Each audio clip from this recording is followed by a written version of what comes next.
Cartoons have a magical way of sticking in our memories.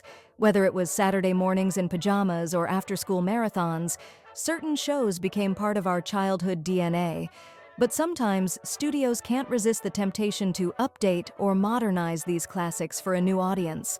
And while a few reboots manage to capture the magic, others feel like pale imitations, watered-down versions of the originals that left fans scratching their heads.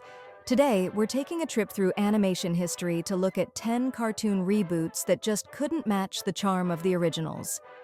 Get ready, because nostalgia is about to get a reality check. 1. Tom and Jerry Kids. The original Tom and Jerry was pure slapstick perfection. No dialogue was needed, just perfectly timed gags, outrageous chases, and that hilarious mix of violence and wit. But in Tom and Jerry Kids, the duo was suddenly reimagined as younger, cuter versions of themselves. The chaos was toned down, the jokes were softer, and the episodes leaned more toward moral lessons than the anarchic fun we loved. Instead of frying pans and exploding mousetraps, we got playground squabbles. It wasn't terrible, but it felt like a tamed house cat where we once had a wild tiger. Dawes Yo Yogi. The 1990s were obsessed with making every classic character cool and hip for the new generation. Enter Yo Yogi, where our picnic basket-loving bear traded Jellystone Park for a mall, rollerblades, and neon clothes.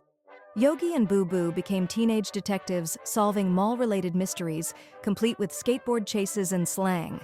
While the original Yogi had a laid-back charm, Yo Yogi felt like a desperate attempt to ride every 90s trend at once.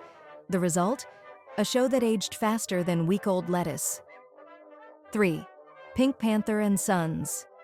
The brilliance of the Pink Panther was in his silence, a master of visual comedy, sly expressions, and perfectly timed sight gags.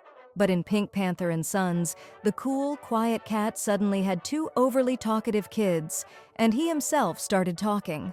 Instead of subtle wit and sleek pacing, we got long conversations and clumsy jokes. The mysterious charm was replaced with predictable sitcom-style plots, and fans missed the days when a raised eyebrow said more than a page of dialogue. Popeye and Son Popeye the Sailor was famous for three things: spinach, muscles, and over-the-top brawls with Bluto. In Popeye and Son, he's a family man teaching his kid about life and love. Noble, yes, but far less exciting. Spinach still made an appearance, but instead of high-seas battles, we got parent-teacher meetings and neighborhood squabbles. The new format felt less like an adventure and more like a public service announcement about eating your greens. 5. The Flintstone Kids. Turning a prehistoric family sitcom into a show about their elementary school days was an interesting choice. The Flintstone Kids removed the sharp adult humor and replaced it with playground antics and schoolyard problems. The clever social satire of the original was gone, and while kids may have enjoyed the simpler stories, fans of the old show were left longing for the wit and layered jokes that made Bedrock feel so real. 6. The New Archies. Archie and the gang have always been about teenage crushes, goofy rivalries, and light-hearted mischief. But the new Archies decided to rewind them into middle school. Suddenly, the romantic tension and charming chaos were replaced with awkward preteen drama. Even Jughead's humor seemed toned down, and the stories lacked the snappy energy that made Riverdale such a fun place to visit. 7.